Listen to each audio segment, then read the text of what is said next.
From I Am Interchange, this is the Hatch podcast series.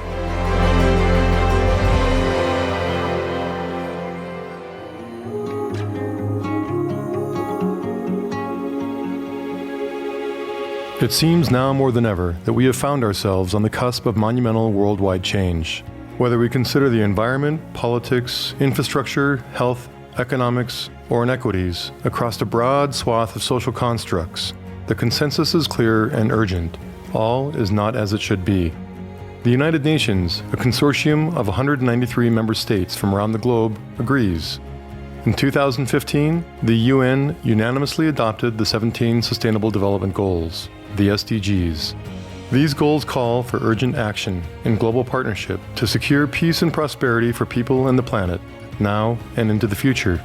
In alignment with the SDGs, Hatch, a curated network of artists, activists, and entrepreneurs working together to accelerate positive global change, has partnered with I Am Interchange to fuse adventure journalism with experiential design labs to develop innovative solutions to complex global challenges.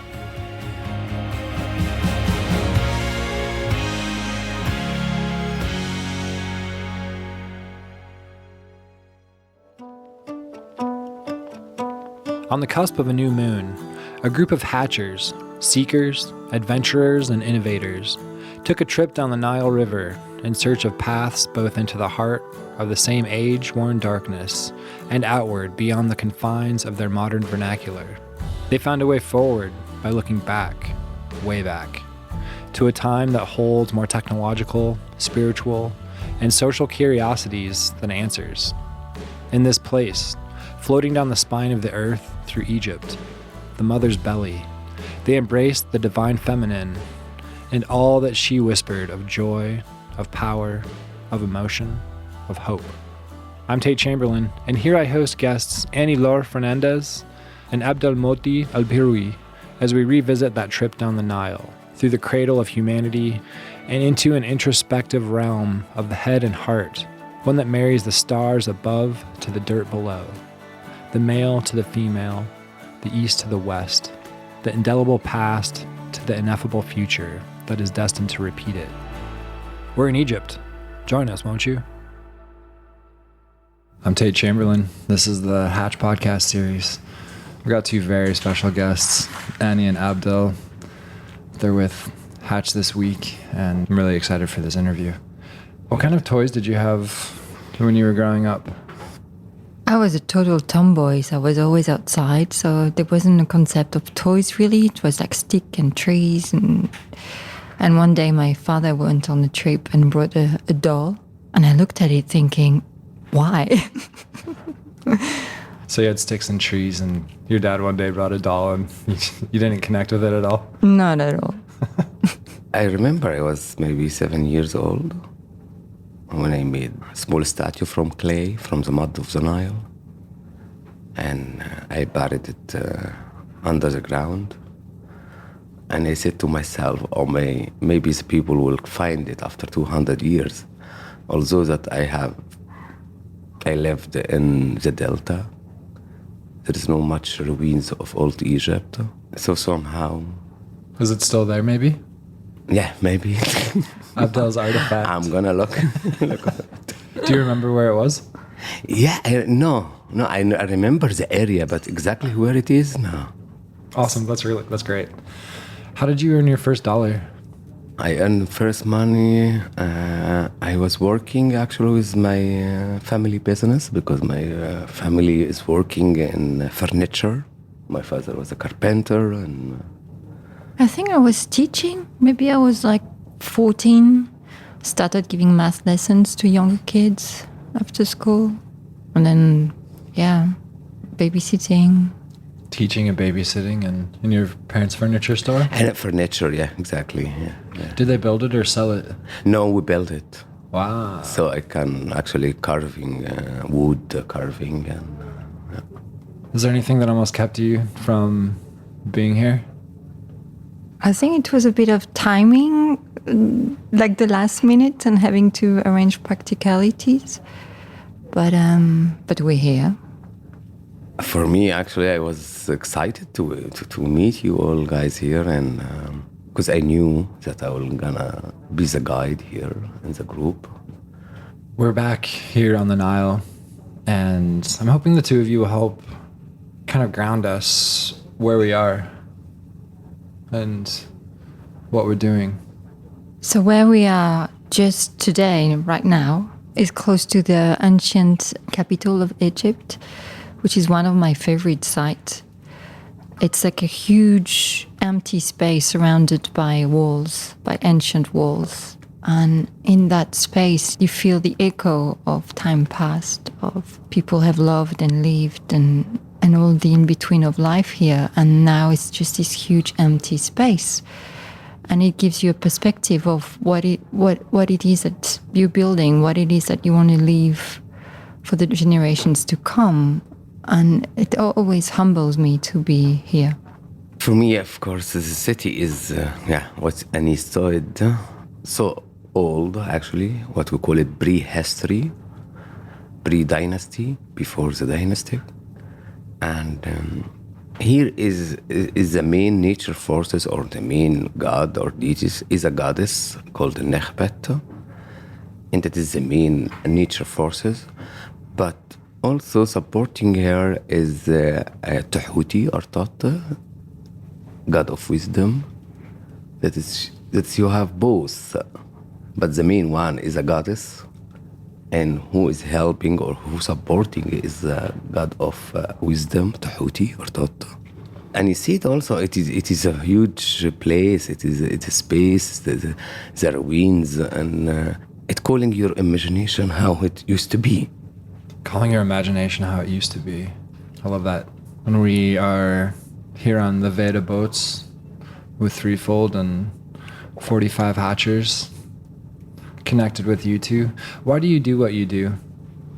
For me, actually, is I found out a long time that I'm in love with the idea of human being. For me, such a miracle that we walk, we talk, we connect. So I choose the long time to work with people. And of course, I am really interested in history, so it was easy. And for me, it's about providing a space in which people can unfold and really tap into all that they are, beyond what they think they are. And if you look at that ancient city, what we're building is more than the material. It has more to do with putting eternity into every moment, and how do we even connect with that sacredness within that will have this ripple effect. And taking them through the temples is beautiful because they have a map to understand that the temple is a reflection of who they are, and they can meet their inner temple while walking through the temples.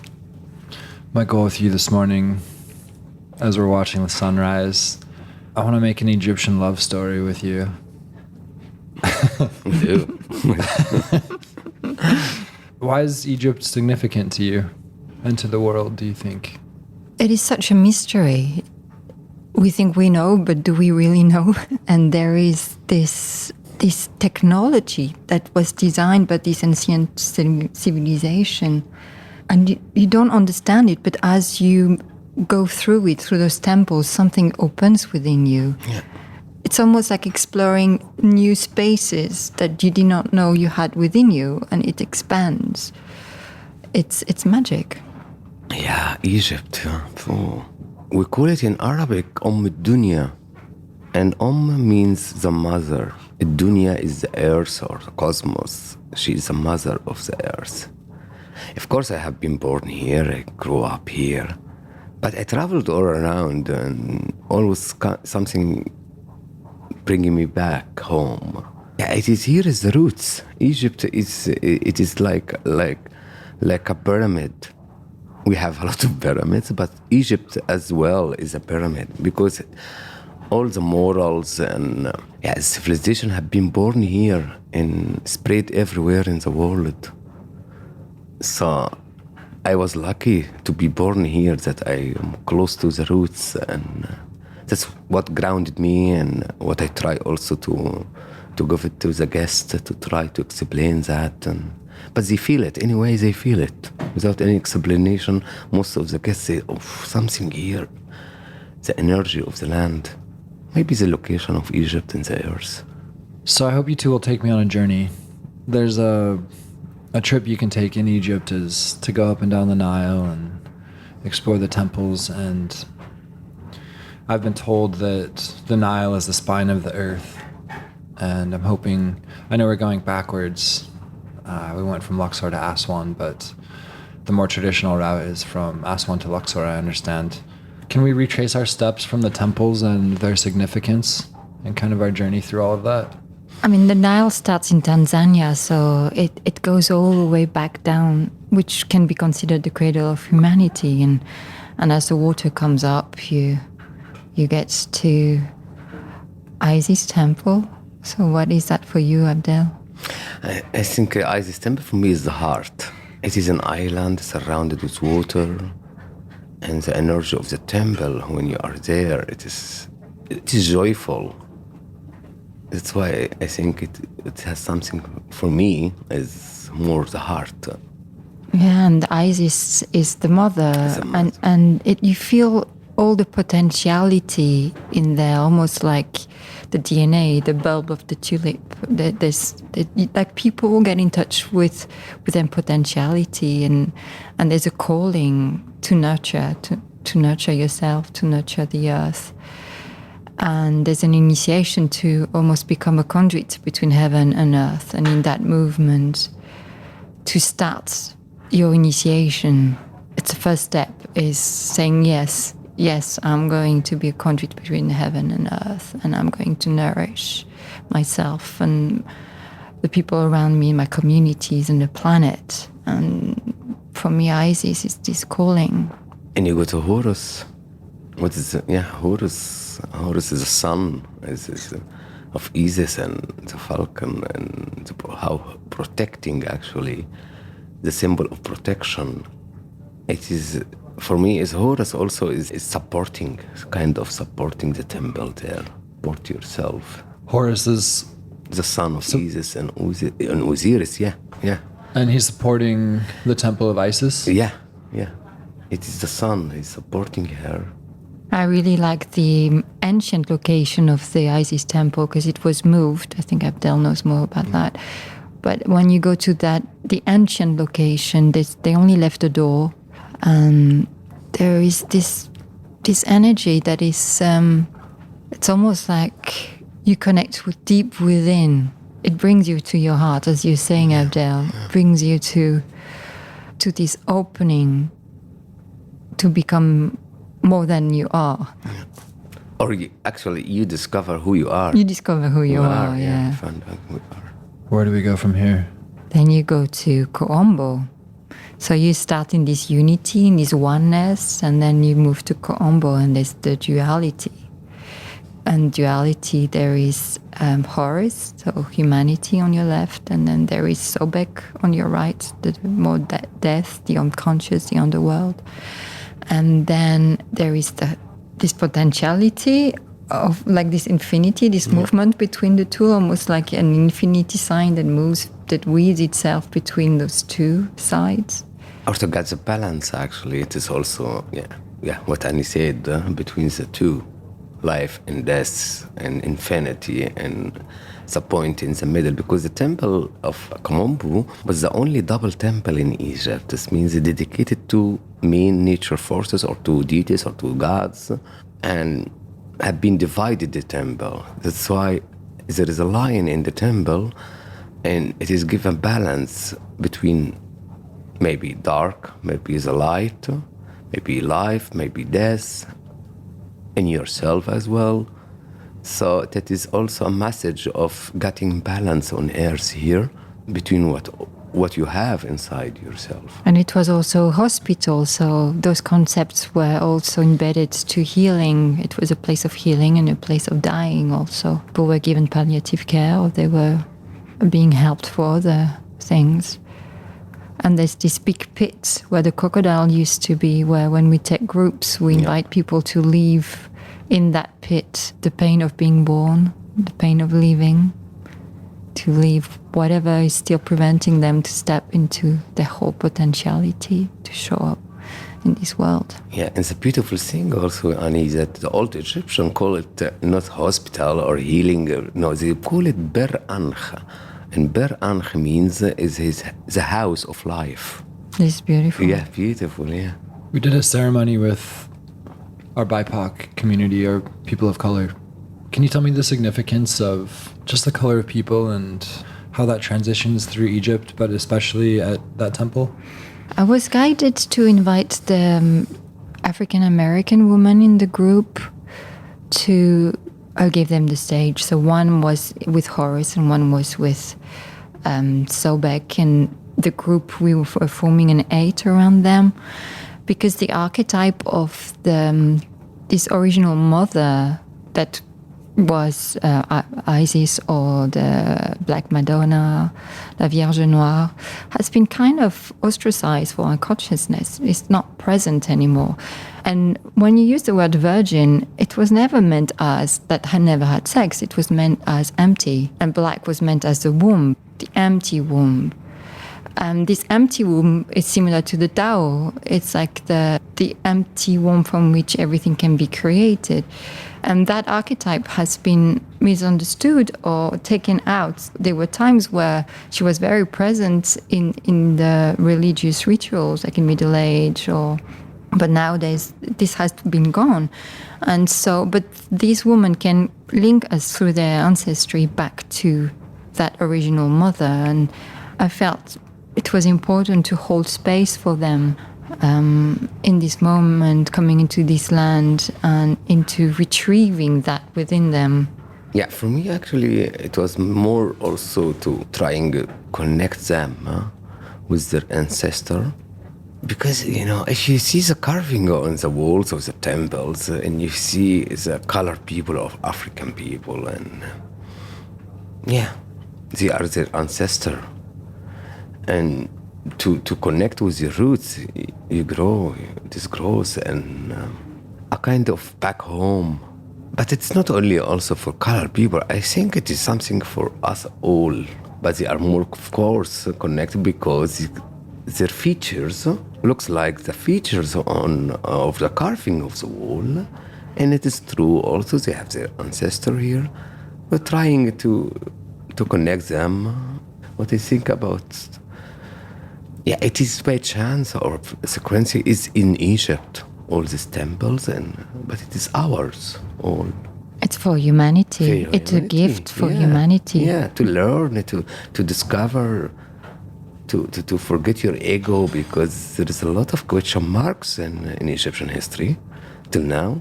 We think we reach a lot of science, but come here and you just stick around in one of the small temples and say, come on, how these people did it. And why? Why go through so much effort? Yeah. Why leave that legacy of giving a map to future generations about finding who they are? Yeah. So we've gone from Isis temple and then to the crocodile temple. How do you pronounce it? Sobek. Sobek. Yeah. Sobek.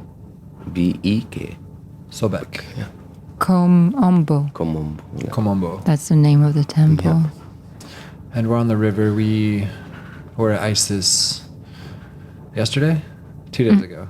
And Isis. Komombo. And we're on the water, headed north. We've already been there, but where will we go by next? Edfu. Horus. Isis' son. So the brothers... sons of Isis who are at Komombo. No, actually, in Komombo is Sobek, the crocodile. That is the one of the gods of two, and the other one called Hururis, because of course Horus, the son of Isis and Osiris, because of the time and another era of the Egyptian history, is Horus have been developed in another local gods. And one of them is Hururis. He looks like Horus, but it is a local god. Horus, the normal Horus, is a cosmos nature forces or God for whole Egypt. But Hururis is a local for the area. Yeah, and then you move to Edfu, and that's the one I find the most challenging. You feel this struggle energy, this masculine energy, and I think there was a lot of battles around there because the border between the different parts of Egypt kept changing over time. You had black pharaohs that from Sudan and came up. They were there for a while. They were pushed down, and there were so many. So you feel that struggle. You feel it's not a place where I'm comfortable doing ceremonies or we go through it. No, but it's really true. There's also some Egyptologists and metaphysicals say the location of the temple, the area is a little bit, the frequencies is not really high, it is dark a little bit.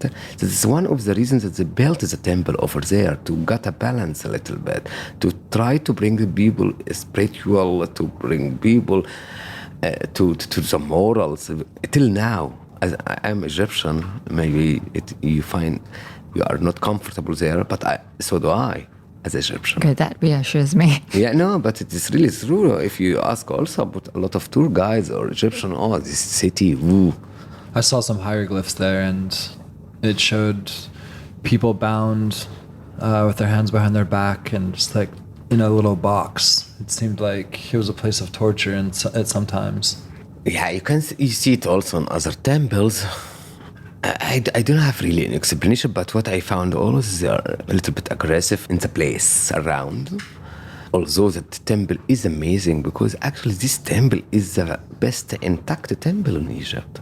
So when I try to give an idea for guests about the architect of the temples in Egypt, I do my explanation over there, because what I'm explaining, they can see it.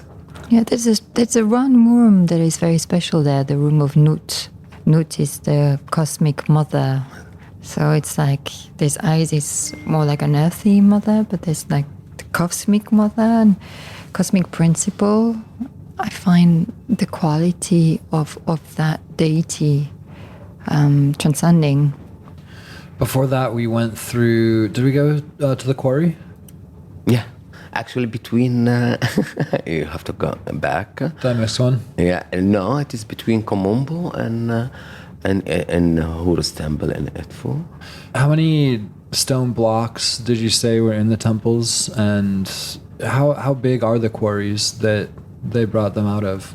It is a huge area, because actually it is on the east bank of the Nile and the west bank, and these quarries have been used from maybe the first dynasties, because the best sandstone in Egypt, and most of the temples have been built by sandstone. So I can't say how many blocks they got from there, but you have to look to Karnak Temple, Luxor Temple, Edfu, Horus Temple, Komombo.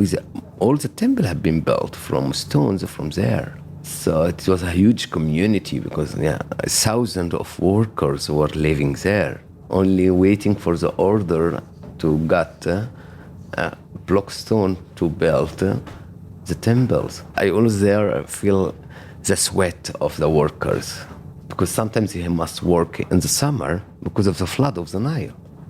Then it's easier for them to transport stones with boats to Luxor, about 200 kilometers, or to Aswan in the south, 120. Where do we go from here? Karnak. So it's a bit like the journey in life. You're born, you experience the reality, you go through the struggle like a young person, and then Karnak is where you're ready to learn. You're ready to expand. It's huge, and it's the house of old spirits. All the spirits are there. You could spend. I haven't even explored all of it, and I've been there many times. It's huge, Annie. It's huge, and you have to live here. it's like the potentiality of all of it, and so it's when the initiate is really ready to learn. Karnak, it took 2,000 years. 2,000 years to build it. So you have to imagine how huge is a complex of temples. All the pharaohs, their signs, their names over there. It is all for Amun or Amun. And what Annie said, I feel it always there. Okay, here is the biggest school of Egypt to learn science, to learn reality, to learn also spirituality. So the pharaohs had their own temples, but they also built onto Karnak as maybe a group effort over the 2,000 years? No, actually, for example, Karnak temple have been dedicated for Amon-Re. What the pharaoh built their temple, it is more to serve them in the afterlife, and it's most in the west bank of the Nile, where the sun go down, it's a sunset. But if you see Karnak is in the east bank of the Nile. It is where the sun coming or the sun rising is life. It's more like a synagogue or a mosque or a church for people to pray. And the temple, what the pharaoh built for themselves, it is more in the west bank for the afterlife. It has something to do with the circle of the sun, because that's actually one of the reasons that they believed in the afterlife. Sun rising, sunset, and they thought, when it goes on under the ground or underworld and coming back, and as a human we are part of the nature, so we will come back like the sun, we will be rebirthed like the sun. That's the difference between temples that have been dedicated to gods and the temple that Pharaoh built for themselves. Were people who weren't gods or pharaohs, were the local people, was there a difference in which one they were allowed to participate in? Yeah, all the temples they can, but they are not allowed to go inside in the temple, because it was such a university school, and it was a ceremony there for spirituality. It looks like it is the house of the god. So for your house, you didn't invite everybody on the street to your house. So they came early in the morning with the sunrise, with their prayer, with their blue lotus, brings the beauty in the morning.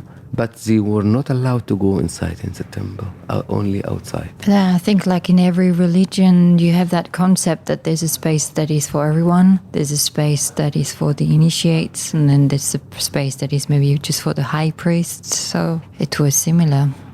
What's the significance of the Blue Lotus?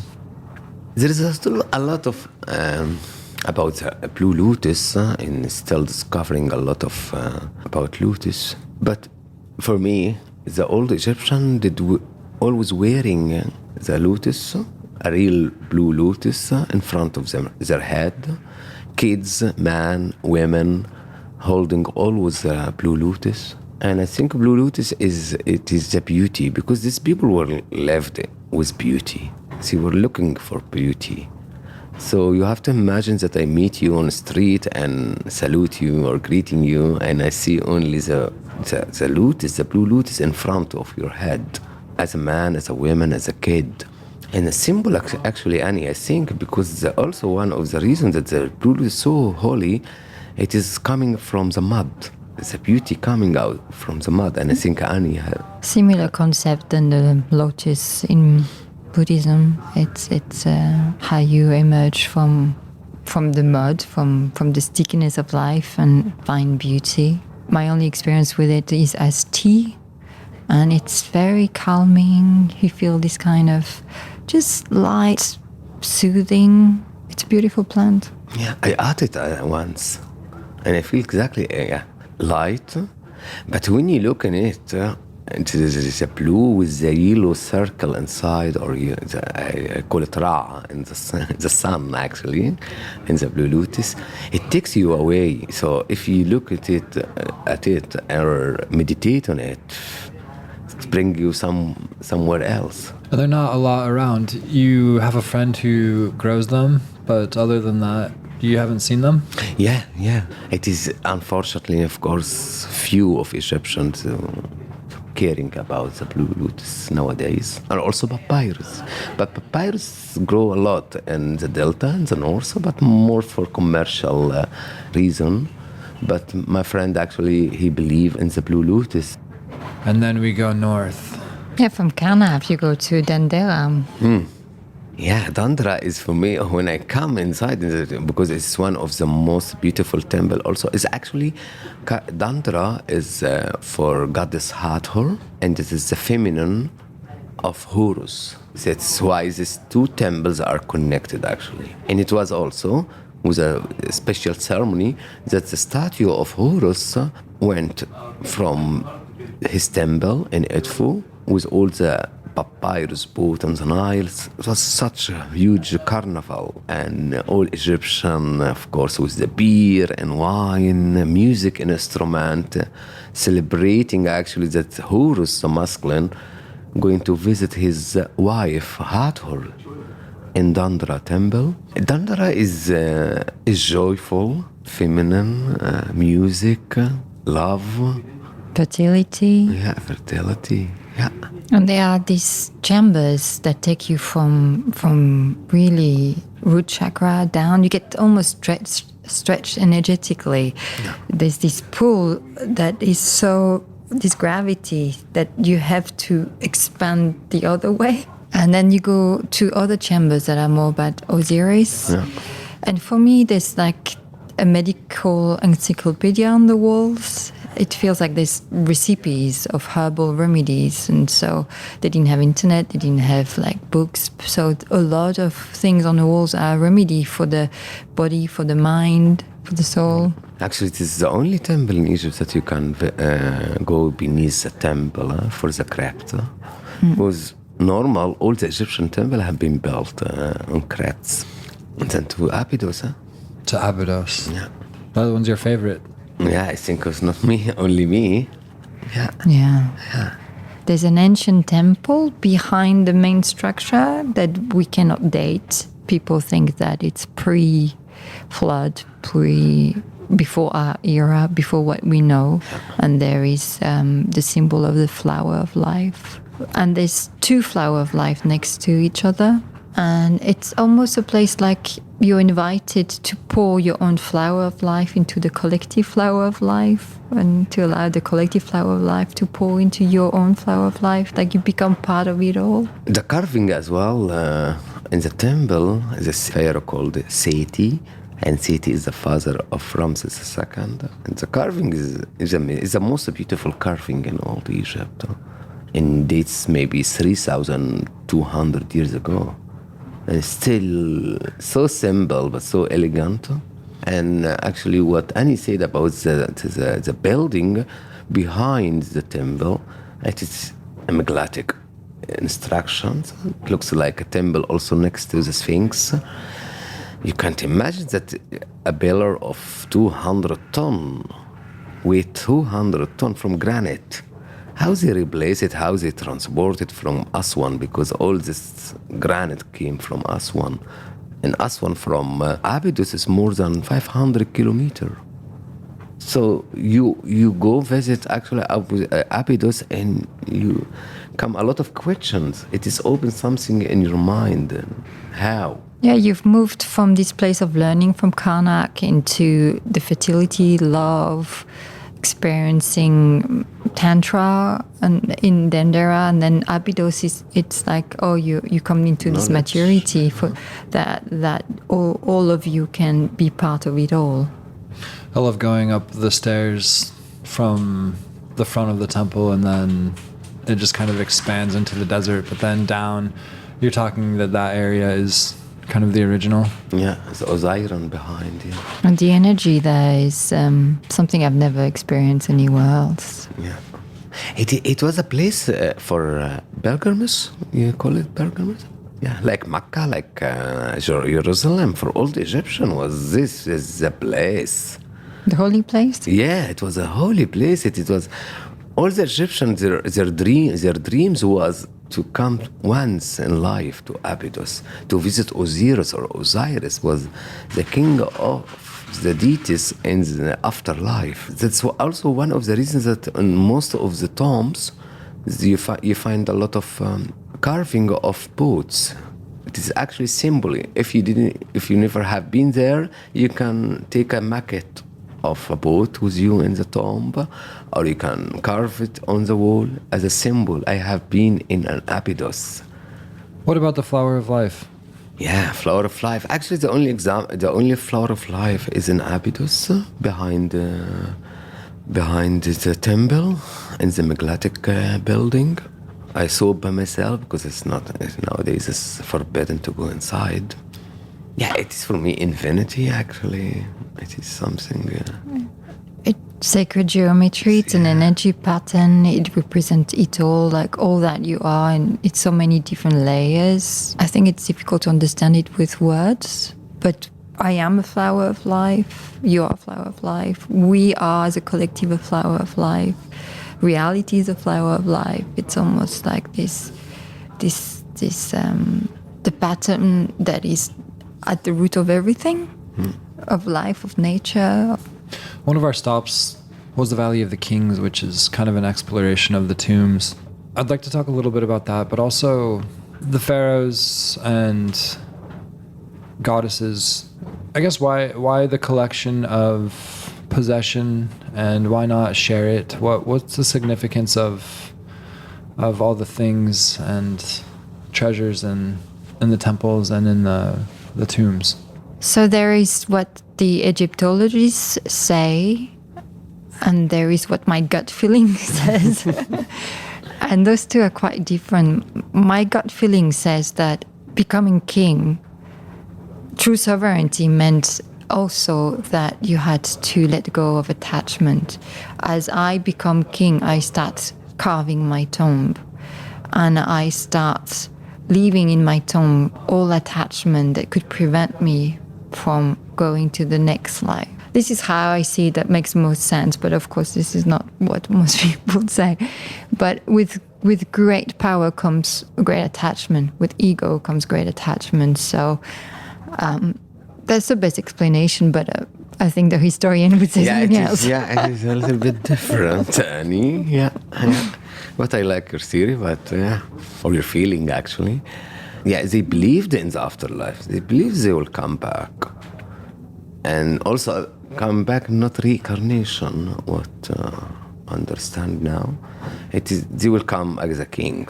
If you were a priester, you will come back as a priester. If you were a slave, you will come back as a slave, You will continue, it's a circle.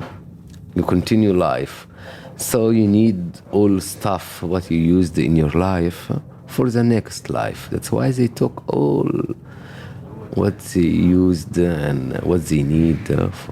Shoes, clothes, perfume, jewelry, of course, and the mummy is very important. That's why they hide it, actually. If you look to the Valley of the Kings, it's far away from the whole world. And normal is the tombs have been hidden or blocked with stones, and nobody knows, so no plan to keep their secret.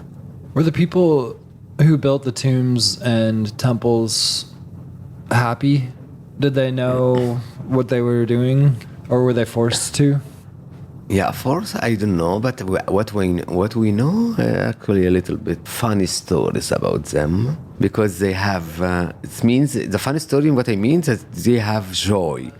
They were sarcastics, there was a community, it's a small valley behind Valley of the Kings, and there is a shaft, huge shaft, and we found in this shaft a lot of stories have been carved on pottery, and they throw it in the shaft, and you can see, this one has a relationship with this all gospy, they are still human like us, so in a small village, also gospy, and also there was a funny caricature had been found by them. That's why I said, no, they have joy. They were not really forces. But they were, you mentioned when we were there that if they left to go to Luxor, they would be killed because of the secrets. Yeah, that is... That doesn't sound very joyful to me. Yes, no.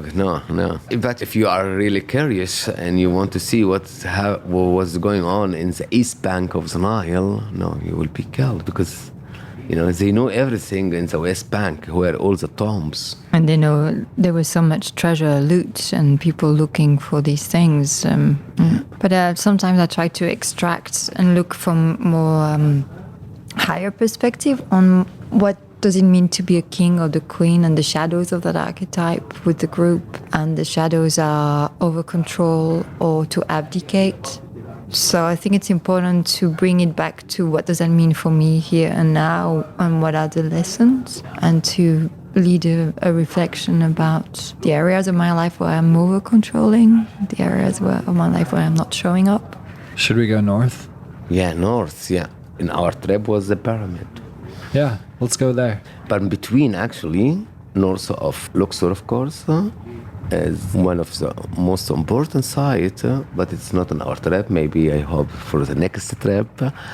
And that is the site of Akhenaten. And Akhenaten in Nefertiti, of course, Akhenaten actually was the father of Tutankhamun. So this site is also amazing because it was also a capital of Egypt for almost 15, 17 years. And Akhenaten is for us is so important because Akhenaten is really close to not close. He is monotheism. He believed in one divine, and that's why he really close to the three religion. Okay. And then we thanks. go to the let's go to the pyramids. Yeah. And we were there on a pretty particular day. It was a new moon and an eclipse. What was the significance of all of that? Well, the new moon is the beginning of a new cycle. It's the rebirth. So as you took your group, I don't know if that was deliberate or if it just happened like that, but you took this whole group, the Hajj, to Egypt on a new moon. So you're starting a seeding, like a birthing process. And you're finishing on the 4th, but it will really be complete at the full moon. Yeah, it was amazing because we went also, the pyramid, of course. Every time I go there, and I really go often to the pyramid, it is immense. And you start asking what I said actually in the beginning of episode. You're asking how they built it. Why they built it? Okay, what we learn on school or the college, of course, burial chamber for the mummy of the pharaoh. But he never found anything inside. No ruins, nothing till now. It's empty space. Who do you think built them? Who built them? Yeah, or what? Are you gonna publish this theory on Egypt? Shall I say? I think it is much older than what we think. I think it's all the civilization and advanced technology. Yeah, if you go inside the pyramid and you see the grand gallery leading to the burial chamber, oh God, what feeling? I think, till now, I think we can't build such accurate pyramid till now. We speak about 149 meter high, the heights, and I think because you can Google and all the facts about the pyramid, the coordinators between also the pyramid and the sun of equator. What is that of science? In normal, what we know that the pyramid have been built in the 4th dynasty. This means the beginning of the history. If you start at the beginning of the history like that, but you went down because the other pyramids are smaller, and then we're coming to the temples. Normal, on the contrary, actually, you build small things and you go with huge thing, huge temple or huge pyramid. But this is just a start. That's why I said it is maybe much older than what we think. And they probably had technology that goes beyond what we think they were capable of. Yeah. I mean, it leaves still a lot of questions unanswered. Yeah. But what I think, Annie-Laure, was that we think about them with our mindset, with our mind that now. we are better, that we have evolved. Yeah. What if there was a time that was a lot more advanced than where we are, and that got destroyed, and humanity is picking up again, and our ego mind thinks that we have all the answers and we're better. And if you look at it, at the perfection of it, at how it is part of a much more a narrative that includes the stars, the narrative stars, that includes Orion. It's fascinating. Yeah, let's dive into that. There's so maybe something happened, a culture, civilization happened that maybe humanity stumbled upon and reused it somehow. Is that what you're saying? Yeah, because in the Sphinx, there is a lot of evidence that it's actually suffered from water, and maybe there was a flood in there. And there's this documentary about the mysteries of the pyramid where they look at the Sphinx from a computer perspective, and it's so perfect, and it's beyond what someone could do with just a chisel. It's just not possible. It looks like more 3D laser printed in that quality. The possession was the Orion of the 3 pyramids of Giza, and why they built it actually with the stars in the pyramid. What is the message? That's why I said you question yourself. It's the pyramid giving you a chance to dig in yourself, actually, to try to find an answer or of understanding an answer. I think we will never get an answer. Maybe. Yeah, you have to go beyond what you think is true. Yeah. Because none of the thing you might imagine will ever encapsulate what it is. Yeah. And it takes you out of your mind. And you have to go into the, I don't know. Because I studied Egyptology a long time ago, and still, of course, busy in reading. And when this new series came about maybe the flood and maybe is much older than what we think, I start, actually, this makes sense. Makes sense. Yeah, we all know deep in our guts that it makes sense. Yeah, exactly. Yeah. Because there is no carving, no hieroglyphic, nothing inside it. It is to generate what they think electromagnetic energy. Yeah, you mentioned it the other day. So the temples and the pyramids were built blank, and then another civilization came and... Yeah, but it was a private conversation, the state. Okay. Let's talk about religion and how religions have segued in and out, and who shared the space and who shares the space now. So now there is this denial, or almost this repression of the religious aspect. And so when groups come, they don't want you to meditate. There's a fear almost. It's like they want us to see it as just archaeology sites and stones. And then you have the priests, they're the keepers, but they're the priests. And when they see that you're connecting on a deeper level, you can see how happy they are. They come and they look at you in the eye, and sometimes they even cry. They look at me in the eyes and they cry, and you can feel their heart, and you can feel that they're connected to something much bigger than just the walls.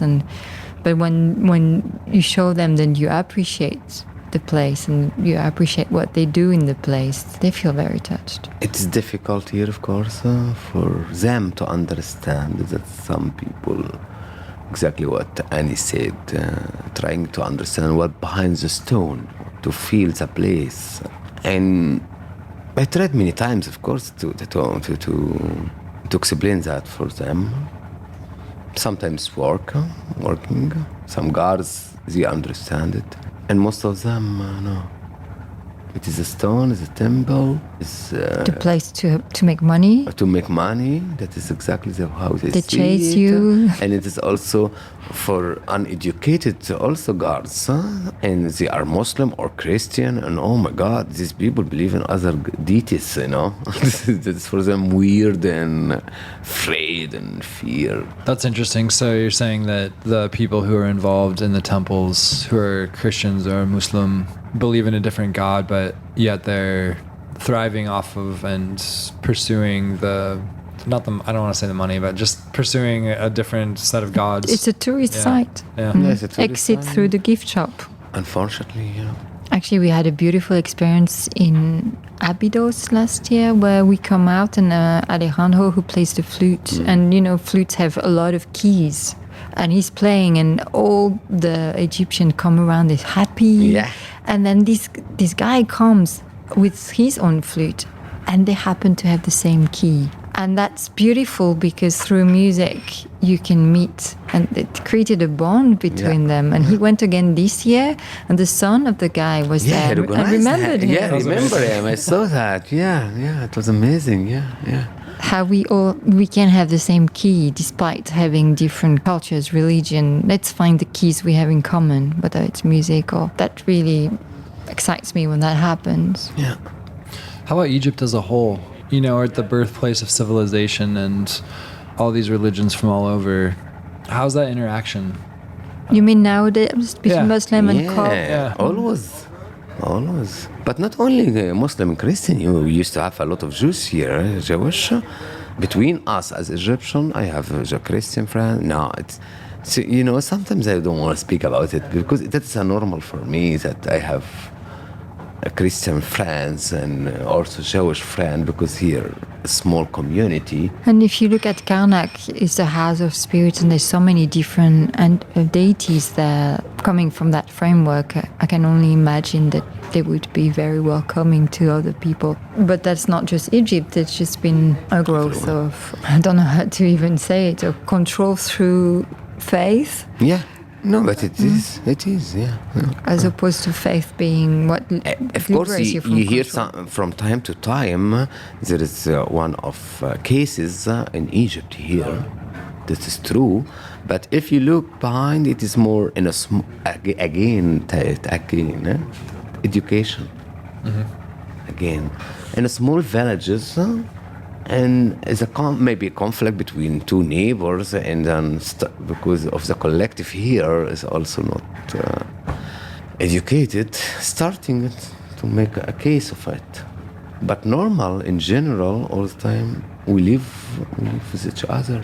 Yeah, and is Karnak the only temple that there's a synagogue and a mosque? And, In a place called Old Cairo, and you can see this real religion next to each other for thousands of years. Yeah, because okay, the majority of Egyptians, they are Muslim, but actually one of the most important faiths in our religion to respect and to believe actually in Christianity and Jewish. So I think often Egypt is just not thought about until someone brings it up, and then they're like, "Oh, Egypt. What's the significance of Egypt today? Like, where is Egypt today in current events?" we're trying. This was, of course, a hard time the last years. We had the revolution, 2011, and starting a lot of changing in the land here. Yeah. I'm going to look at it maybe from another lens, let's say from the lens of energetic. Like just the Nile used to flood and used to have this rhythm. It gave a rhythm, a bit like the cerebrospinal fluid that you have in your spine that needs to flow. So in the body, there's a technique called craniosacral therapy where people just help that fluid to come to this optimized flow like a wave. So the Nile used to do that for the place and maybe on a bigger scale for the planet. And by creating this dam, you create an energy blockage. So if you have an energy blockage in the body, then you have a blockage on many aspects of who you are. That not really measurable, might be different for different people, but you have to think that there is that energy blockage. You feel it. What's being unsaid about Egypt between us? Between us? I think what stands out in the temple are the goddesses, the feminine goddesses. Of course, the male are also there, but there's this dominance of Isis, Hathor, Bastet, Sekhmet. And these are all aspects of the feminine, maybe different stages in life. And Sekhmet is the goddess of healing, and she teaches us about resolving inner struggle, like inner wars. People think she's the goddess of war, but it's just us humans who have painted our inner wars, inner struggle on the wall outside, and war starts within. And so there's almost this kind of feminine medicine that helps us transcend where we are. And if you put the feminine at the heart of a civilization, well, it seems that that worked. There was something amazing. No. It is. Unfortunately, that's the last civilization, or our civilization, the last 2,000 years, is the feminine is not present. Because if you look to the Egyptian civilization, was okay. You mention Sekhmet and Bastet and Isis, of course, but Ma'at, goddess Ma'at, justice, harmony. That is the feminine who brings the harmony on earth, between human. So there's this call for all of us to reconnect with those aspects of ourselves, with these aspects of abundance. There is enough for everyone. We don't need to fight about resources because there is enough. If we reconnect with that connection of the Divine Mother that will give anyway, we don't need to go into fighting for resources and fear of not having enough, which is, I think, the root of the struggles we have on this planet, is how we invade other countries for resources and all this. How can we organize ourselves in a way that we don't need to invade other countries and fight for resources? And so here you realize that by putting that divine feminine at the heart of the culture, of the religion, of the rituals, it created this feeling of peace, of harmony. I'm hoping that the two of you will describe each other for me. Oh, my heart's really opened. So, Abdel, his elegance. I think he can teach all women about elegance. But I'm in admiration because last week I had to guide a group in the temple, and I've never done that because he's in charge. And I've been so admirative of what you do, because people get lost in the temple. You get a kilometer line with some people taking pictures and this, like how to keep everybody together, deliver the information, handle the complexity of the guards, and keep them at bay while we Westerners think that we can do anything in there, but never saying no and allowing us, like the masculinity in its beauty, I think. Yeah, it's again to the balance. And that's what you do for me also. Because, I studied Egyptology, but actually Annie opened for me a huge gate for spirituality, for understanding things. I do, I'm in charge and work, but I feel always her support. Yeah, we've had this collaboration where in the morning I'm like, I feel the group needs a rebirthing. Yeah. It's like, I know where to take them in the temple. I think you just speak and it is coming to me. We have to go this place. I feel we need transgenerational healing. Let's go to Osiris and work on grief. Let's go to Osiris. Yeah. We're a good team. Yeah, exactly. And Tate? Me? Yeah. Yeah. What does Egypt mean for you? You are the reasons that Hatch are here. The Hatcher, the amazing people here. You are the reasons that they are in the trap. Well, I'm also here by accident. At all. I came in May to scout the trip for Hatch and met the two of you.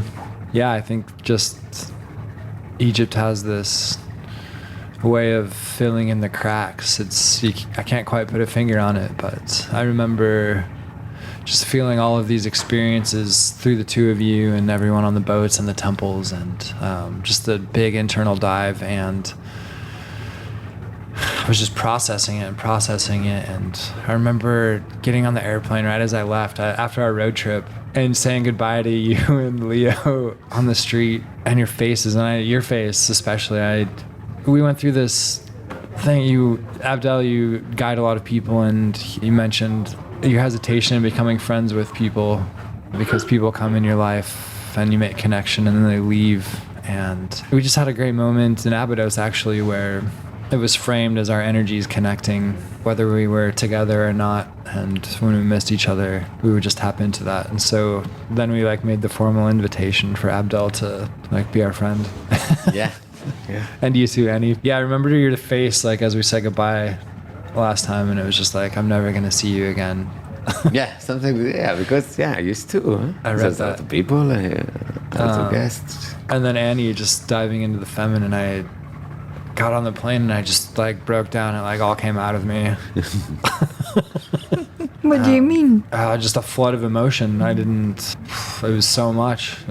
I'm still digesting it. Yeah. So yeah, I went back and Hatch a Better World it works on people's inner superheroes. So we all have a purpose, and Hatch is fueled with artists, activists, and entrepreneurs who are trying to solve the world's most pressing issues. And if we're gonna do that, then it starts with a really big internal adjustment and focus and building strength around that.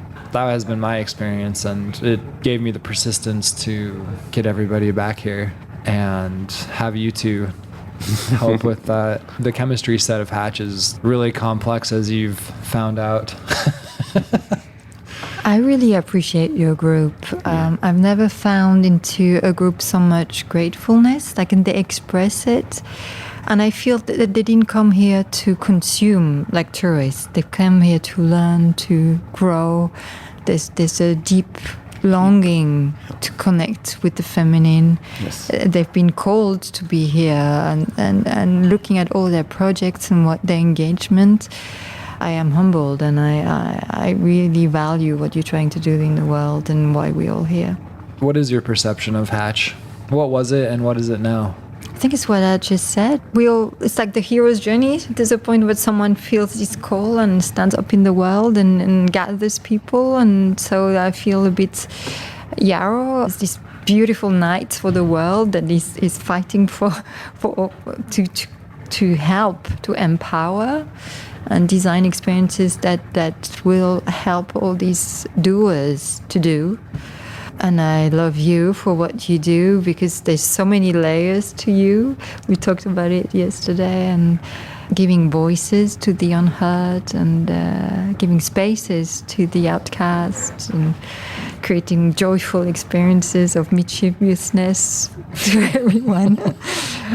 I was always looking for a connection like that, that people gathering or connecting with each other, trying to do something in this crazy world nowadays. And finally, I find the Hatch. It is really, for me, it's important connection. And maybe in the future we'll do something also. I spoke with Yara about some organization here in Egypt for education, because we are already exist here in Egypt. So thank you that you are here. Yeah, thank you. Yeah. Thank you. Yeah, well, you're both definitely part of the Hatch family now. Thank you. What brings you hope? People with each other, connecting people with each other. That is my hope, because I believe in group working and changing or sharing our experience. There is two from Hatchers, Merdy and Rachel. They are really serious to build my business, for example, and we will help you, Abdel, and you can get more groups, and that is also, it's not happen, it's the intuition. It is so beautiful. Yeah, when you see the dreamers make their dream happen, it's so beautiful. And I'm a mother of 3, and I can see the challenges that these kids have with their consciousness and the world that is actually present right now. But when I see the dreamers, like the dream come true of new ways of thinking, of teaching, of relating, gives me hope for my children. It gives me hope for all children, that there's a world that is being right now designed where they belong, where their dreams belong. I'm Tate Chamberlin. This is the Hatch Podcast. I'm with Annie and Abdel, and it is truly special to be here with you. Thank you. Thank you. Egypt has this way of filling in the cracks, of forcing a presence as complete and unavoidable as gravity. In these ancient temples, immense relics of humanity's first flickers of ingenuity and innovation. One question still outnumbers all the others. How were they created thousands of years ago, when we've only recently developed the technology to replicate them? In this contemplation of how and why is an unavoidable questioning of all that we assume and presume about our predecessors, our history, our sense of meaning, the function of the world, and our place within it. do we really understand? And if we're mistaken, if we in fact can't prove or verify the nature of the very birthplace of our civilization, what else can be called into question?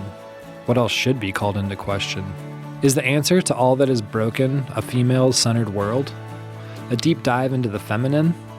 And when we change ourselves, when we reconnect to our purpose, to the nurturing, nourishing feminine within us all, what then might we be capable of? Ma'at, the Egyptian goddess of truth, balance, order, and harmony, might advise that we would be capable of everything. This calling now for the world to return to the balance and connection of thousands of years ago might be the selfsame path forward to hope. There's a world right now being designed where the dreamer's dreams belong, where all dreams belong, smiles Fernandez. And there is, indeed, inarguably hope in that.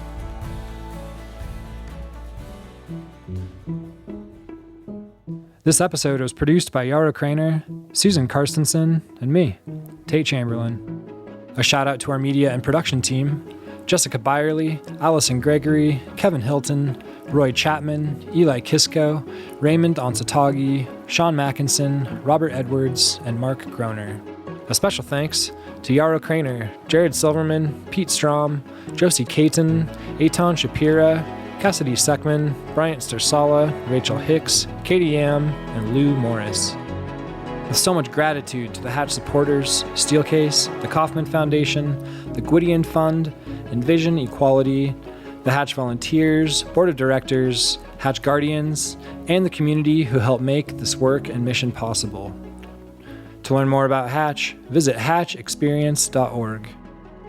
Building community could not happen without food. And with that, I'd like to thank Whistle Pig Korean, Red Tractor Pizza, and Zocalo Coffee House. Do you have an issue that's riddled by gridlock in your community? Shoot me an email at tate@iaminterchange.org. That's tate@iaminterchange.org. Remember, share airtime and don't ruin dinner.